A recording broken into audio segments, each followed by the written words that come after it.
ہم سمجھ نہ سکے ہو، اب بھی اگر ہم جان کے بھی انجان بنے تو پھر یہ ہماری زندگی جو ہے وہ بالکل فضول سی زندگی ہے، جو اس کا مقصد ہے وہ ہم حاصل نہیں کر سکتے۔ اپنے آپ کی اصلاح، قبلہ علامہ صاحب نے بزرگان دین کا ذکر کیا کہ وہ رات کو اپنا محاسبہ کر کے پھر ہی بستر پر لیٹتے تھے، تو وہ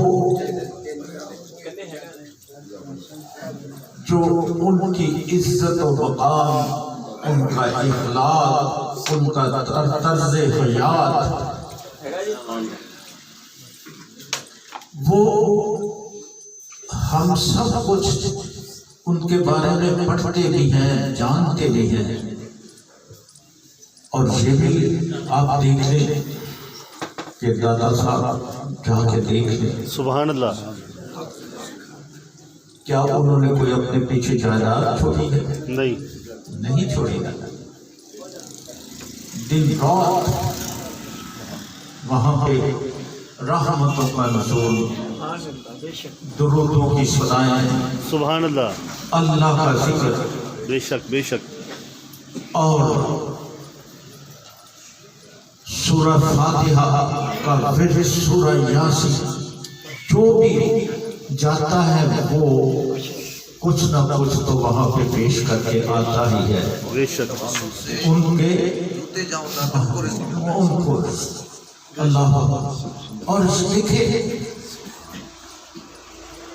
ہم اپنے گھر میں اس طرح نہیں پڑھتے ہوتے، اس طرح کبھی اتفاق ہوا ہوگا وہاں جانے کا، جو بھی جاتے ہیں وہ وہاں پہ جا کے ان کا دل کرتا ہے پڑھنے کے لیے، سبحان اللہ، پڑھنے کے لیے دل کرتا ہے۔ وہ کیوں کرتا ہے؟ کہ اللہ تعالیٰ اپنے بندوں پہ اسی طرح کرم فرماتا ہے، اسی طرح کرم فرماتا ہے۔ اور وہاں پہ پڑھا گیا، دل سے پڑھ لیا نا، اللہ تعالیٰ کے کرم سے پڑھ لیا، تو اس کی برکتیں ہم سب کو بھی نصیب ہوتی ہیں۔ اللہ اکبر۔ تو یہ زندگی ہے، ایک دن ختم ہونی ہے، چلے جانا ہے، موت آنی ہے، ہر حال میں آنی ہے۔ آدمی آدھے آسمان پہ جہاز میں بیٹھا ہو، کسی درخت پہ چڑھ جائے بہت سے بچنے کے لیے، اللہ اکبر، کسی مورچے میں گھس جائے، لیکن جو اسے آنی ہے وہ آگے ہی رہنی ہے۔ بے شک بے شک، اور یہ موت کو جو یاد رکھنا ہے، یہ بھی بہت بڑی عبادت ہے، یہ بہت بڑی عبادت ہے۔ جب ہم موت کو یاد رکھتے ہیں تو یہ بات کم از کم ہمارے ذہن میں تو آتی ہے کہ یا اللہ تو ہمیں بخش دینا، تو ہمیں معاف فرما دینا۔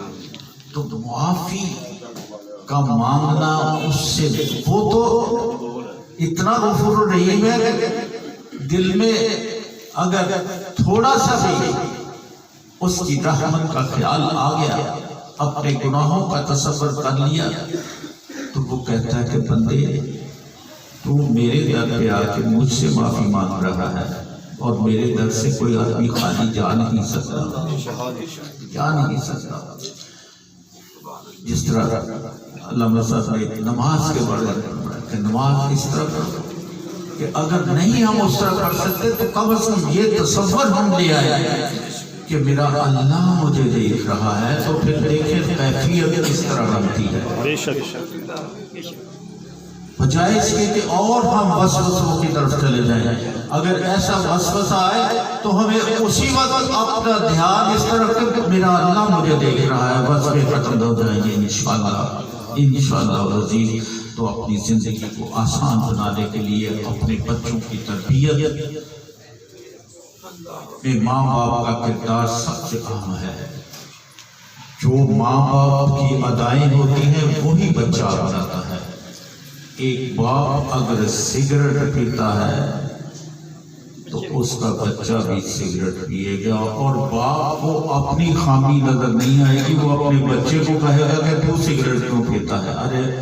ارے عقل کے اندھے، یہ تو سوچ کے یہ تیری وجہ سے ہی وہ سگریٹ پینا شروع ہوا ہے۔ اور سگریٹ جب انسان نماز کی حالت میں ہوتا ہے تو فرشتے اس کے ہونٹوں پہ اپنے ہونٹ رکھتے ہیں۔ ہم کرلی کر لیتے ہیں، سگریٹ پی کے کرلی کر کے چلے جاتے ہیں مسجد میں، لیکن اس وقت فرشتہ تو قریب نہیں آئے گا جس کے منہ سے وہ آئے گی۔ بے شک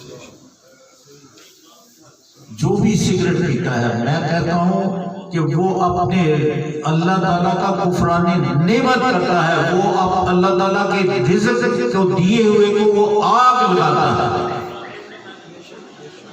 اور آج ہم نے یہ فیصلہ کر لینا ہے، جو بھی سگریٹ پیتے ہیں وہ آج ہی اس کو ترک کر دے۔ اللہ تعالیٰ نے انسان کو اتنی قوت ارادی دی ہے کہ اگر وہ فیصلہ کر لے اور اللہ تعالیٰ سے مدد مانگے کہ اللہ تو مجھے اس برے فعل سے بچا لے، تو الحمدللہ اللہ تعالیٰ بچا لے گا۔ نہ ہم اپنے بچوں کا مستقبل خراب کریں، نہ ہم اپنی آخرت کو خراب کریں۔ یہ ہمارے فرائض میں ہے، ہمارے فرائض میں ہے کہ ماں باپ انصاف کرتا ہے، ہر حال میں انصاف کرتا ہے۔ جو میں نے پہلے بھی عرض کر چکا ہوں کہ ایک بیٹا اپنے ماں باپ کی بہت خدمت کرتا ہے، ایک بیٹا اپنے ماں باپ کی نہیں خدمت کرتا، تو باپ کو اس وقت یہ حکم ہے کہ وہ جب جائیداد کو تقسیم کرے تو انصاف کرے۔ جس بیٹے نے ان کی خدمت کی وہ اللہ تعالیٰ اس کو اس کا اجر دے گا، لیکن بحیثیت باپ تیرا یہ حق نہیں، اللہ تعالیٰ نے تجھے یہ حق نہیں دیا کہ تو کسی اپنے نافرمان بیٹے کو اپنی جائیداد سے آگ کر دے۔ بیٹیوں کو اور بیٹیوں کا حق ہم میں اکثریت ایسی ہے کہ جو بچوں کو تو ان کی زندگی میں نہیں دیتے، بعد میں وہ جھگڑتے رہتے ہیں، عدالتوں کے چکر کاٹتے رہتے ہیں، لیکن وہ ماں باپ بہت اچھا ہے جو اپنی زندگی میں یہ سب کچھ اپنے معاملات نپٹا کے جائے۔ اور بچیوں کا جتنا ہمارے دین کے مطابق، اسلام کے مطابق حق ہے ان کو بھی دیا جائے۔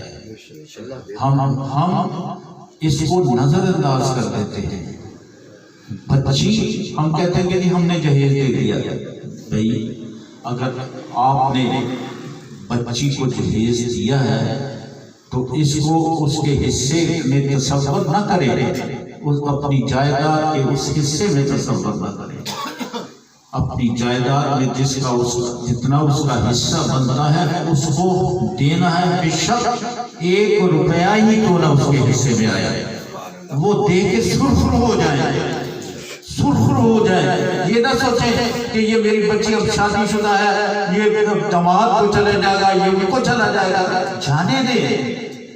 ہم نے تو اللہ تعالیٰ کا حکم ماننا ہے، بے شک ہم نے تو انصاف کرنا ہے۔ ہم پہ جو اللہ تعالیٰ نے جو ہمیں فرائض ہم پہ لگائے ہیں ہم نے تو اس کو پورا کرنا ہے۔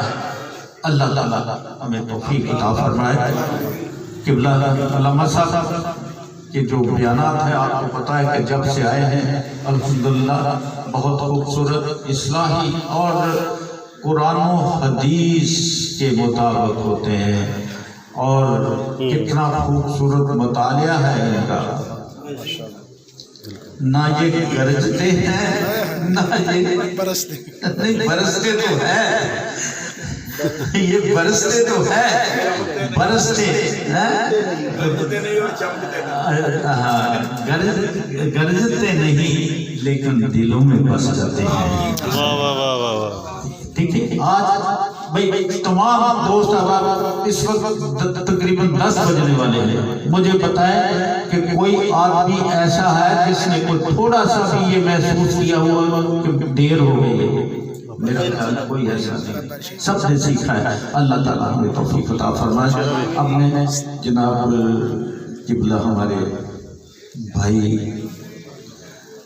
اور ہمارے پیر و مرشد کے بہت ہی قریب سے قریب تک جناب صوفی ظفر اقبال صاحب خلیفہ مجاز مہینے میں ایک مرتبہ ان کی حاضری ہوتی ہے، اور یہ اپنے اس وعدے کو بڑا خوبصورتی سے نبھا رہے ہیں، سبحان اللہ، اور ہمیں خوشی ہے کہ ہم ان کی مستقل مزاجی جو ہے اس کو دیکھ کے ہم بھی کوشش کرتے ہیں کہ ہم بھی مستقل مزاج ہو جائیں۔ اب یہ دعا فرمائیں گے، ایک مرتبہ سورہ فاتحہ، 3 مرتبہ سورہ اخلاص اور